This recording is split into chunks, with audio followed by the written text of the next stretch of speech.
কয়জন আছেন? আছে হচ্ছে 12 জন আমি বাদে। ডবল আছেন কেউ? আচ্ছা, 11 জনের মতো। আচ্ছা, আমরা কাজে চলে যাই। তো আমরা যেটা দেখবো আজকে সেটা হচ্ছে সিরিয়াল অনুযায়ী চলে আসবো আমরা মেশ টুলে। মেশ টুলের কাজটা কি? মেশ টুল এবং হচ্ছে মেশ টুলের শর্টকাট কি হচ্ছে কিবোর্ডের ইউ চাপলে চলে আসবে মেশ টুল। দেখেন ইউ চাপছি, অটোমেটিক চলে আসছে, আমি ক্লিক করি নাই। তো মেশ টুলের কাজ আছে দুই ধরনের কাজ আমি দেখাচ্ছি, বা আমি আইডিয়া দিচ্ছি কিভাবে করতে হয়, এবং ক্ষেত্রে বিশেষে আপনারা অবশ্যই এটা ইউজ করবেন। যেমন মেশ টুলের কাজ এরকম হতে পারে, আমরা যদি কোনো শেপ নিই,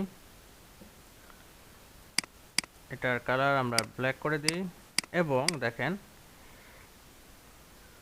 মেশ টুল যদি এখন সিলেক্ট করি এবং আমরা যদি এখানে একটা ক্লিক করি এবং আমরা এখান থেকে যদি এখন চাপাই, আবার এখান থেকে যদি অ্যাঙ্কর পয়েন্টের মতো টেনে বড় করি, তাহলে একটা সুন্দর শেপ তৈরি হলো, তাই না? কাস্টমাইজ করতে পারলাম আমরা শেপকে। তো এটাকে আমরা যদি এখন সাপোজ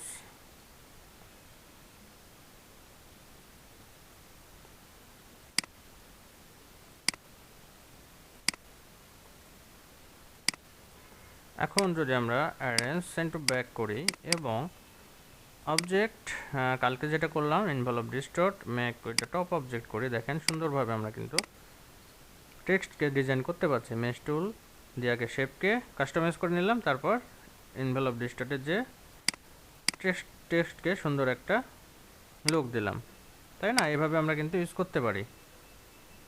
বোঝা গেল? সরি। তো আমরা আরেকভাবে ইউজ করতে পারি এটা, সেটা হচ্ছে 3D লুক, মানে লুক লাইক, কি বলবো, যে কোনো একটা অবজেক্ট থেকে আমরা same to same 3D look দেওয়ার জন্য কপি করতে পারি সব কিছু মেশ টুল দিয়ে। সেক্ষেত্রে আমরা দেখেন এখানে একটা হাফ মুন নিয়ে আসছি, যেটা ইন্টারনেট থেকে ডাউনলোড করা, অথবা ধরে নিলাম কোনো ক্লায়েন্ট আমাকে পাঠাইছে, এরকম একটা সেম টু সেম শেপ করে নেবে। তো আমি হলুদ বা ইয়েলো কালার দিয়ে নিলাম এটার মতো, বা এখান থেকে এই কালারটা সিলেক্ট করলাম। তারপরে আরেকটা অল ধরে কপি করি, যেহেতু আমরা same to same half moon তৈরি করব। তো এখানে আরেকটু বড় করে নিই এবং চেনার সুবিধার্থে শেপটার কালার চেঞ্জ করে নিই। আমরা হাফ মুন তৈরি করতেছি এখন, সেক্ষেত্রে একটু কালারটা চেঞ্জ করে নিই চেনার সুবিধার্থে। দিয়ে দুইটা সিলেক্ট করেন এবং শেপ বিল্ডার টুলস, যেটা কাজ আমি আগে দেখাইছি, সেটা দিয়ে অল ধরে মাইনাস করে দেন, দিয়ে একটা সুন্দর শেপে রূপ দেন। এখন এটা নিয়ে চলে যান, আচ্ছা নিয়ে চলে যাওয়ার দরকার নেই, নতুন পেজে আমরা এখানে কাজ দেখাই। তারপর দেখেন এখানে যদি আমরা আরেকটু সাইজ করি, হ্যাঁ, এখন আমরা যদি এটাকে মেশ টুল নেই, দেখেন আমি যদি এখান থেকে একটা ক্লিক করি, দেখেন এখানে ধরতেছে, আবার এখানে ক্লিক করলে সুন্দরভাবে ধরে নিচ্ছে, আবার এখানে ক্লিক করলে সুন্দরভাবে হরিজেন্টালি ধরে নিচ্ছে।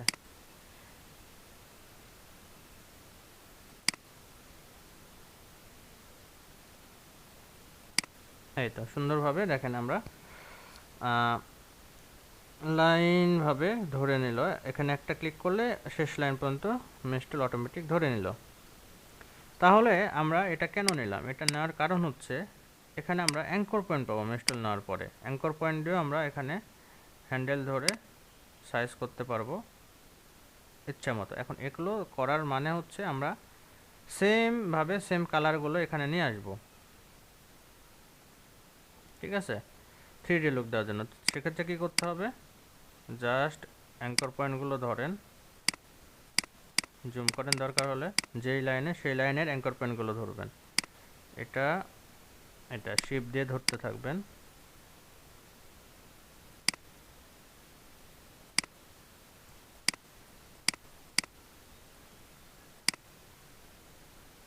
শিপ দিয়ে সিলেক্ট করেন, লাইনগুলো। এবং দেখেন এখন যদি আমি আই ড্রপ টুল নিই এবং এখানে যদি ক্লিক করি, ওই কালারটাই চলে আসবে ওই লাইনে। দেখা যাচ্ছে, বোঝা গেল? জি ভাইয়া। ওই লাইনে কিন্তু ওই কালারটাই চলে আসছে। তারপর আবার দেখেন আমি যদি এই লাইনটা ধরি, এই লাইনটা যদি সিলেক্ট করি,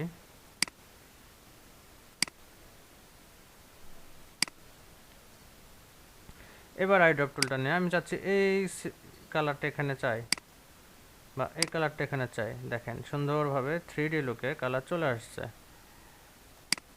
এখন দেখেন আমি এটা ডিলিট করে দেব, এবং এটা যদি আমি এখন জাস্ট কালো ব্যাকগ্রাউন্ড নিই তাহলে বুঝতে পারবেন।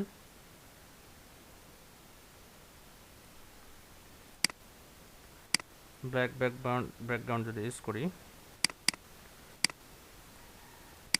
এবং সেন্ট অফ ব্যাক করে দেন অ্যারেঞ্জে, দেখেন এখন কি এটা 3D হয়েছে, মানে এমনি সাধারণ শেপ থেকে। জি জি ভাইয়া। ভাই, এগুলো কি অ্যানিমেশনের জন্য নাকি?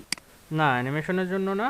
এটা সাধারণত কোনো অবজেক্ট লাইক হচ্ছে আপেল, তারপর কোনো ব্যানানা, এগুলো যখন আপনি করবেন তখন এভাবে ক্রিয়েট করতে পারবেন অটোমেটিক। সার্কেল করে নিয়ে শেপ দিয়ে, অথবা হচ্ছে যখন আপনি কোনো বায়ার আপনাকে বলবে যে আমার এরকম কোনো অবজেক্ট প্রয়োজন 3D, ব্যানার। তখন আপনারা এইভাবে করে করে নিয়ে শেপ আগে করে নিতে হবে। তারপরে হচ্ছে আপনারা সুন্দরভাবে এইভাবে লাইন টেনে টেনে লাইন বরাবর কালারটা দিতে পারবেন ওই অবজেক্ট থেকে।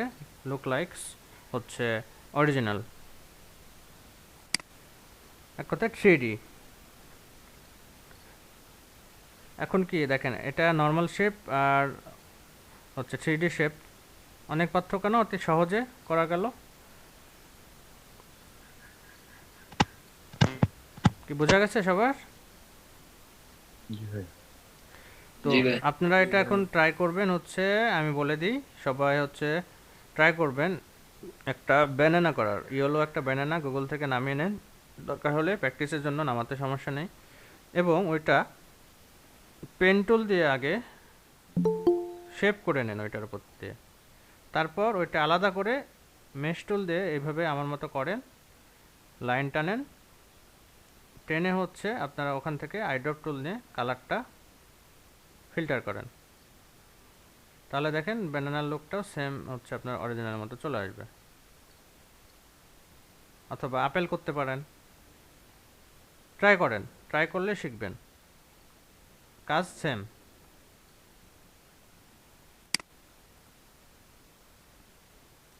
বোঝা গেল সবার? জি ভাইয়া। ওকে, ট্রাই করেন সবাই। দেখা যাচ্ছে? জি জি ভাই। ভাইয়া। এই যে দেখেন, সাপোজ এখানে একটা লাইন আছে, এই লাইনটা আপনি চাচ্ছেন না, দেখেন এখন প্লাস আছে তো, চাপলে লাইন হবে, লাইন হচ্ছে, বাট আপনি চাচ্ছেন না এই লাইনটা দরকার নাই শেপে, তাহলে আপনি অল ধরে ক্লিক করলে লাইনের ওপর চলে যাবে। যে মাইনাস চিহ্ন আসতেছে, ক্লিক করছে, দেখেন ওই লাইনটা চলে যাচ্ছে। বুঝা গেল? জি ভাইয়া। ওই লাইনটা মনে করেন ভুলে, এটা লাগছে না আমার, ভুলে পড়ে গেছে, তাহলে আপনি এইভাবে করে ডিলিট করতে পারবেন লাইনগুলো, অল ধরে ক্লিক করলে চলে যাবে। ভাইয়া অল ধরে ক্লিক করে যদি আমি এদিকে আগে কালার করেছি, কালারটাও কি চলে যাবে? হ্যাঁ হ্যাঁ, কালারটা চলে যাবে। আচ্ছা ভাইয়া। ওকে, কারণ ওই লাইনটা ধরে কালারটা হচ্ছে। ঠিক আছে। জি ভাইয়া, বুঝেছি।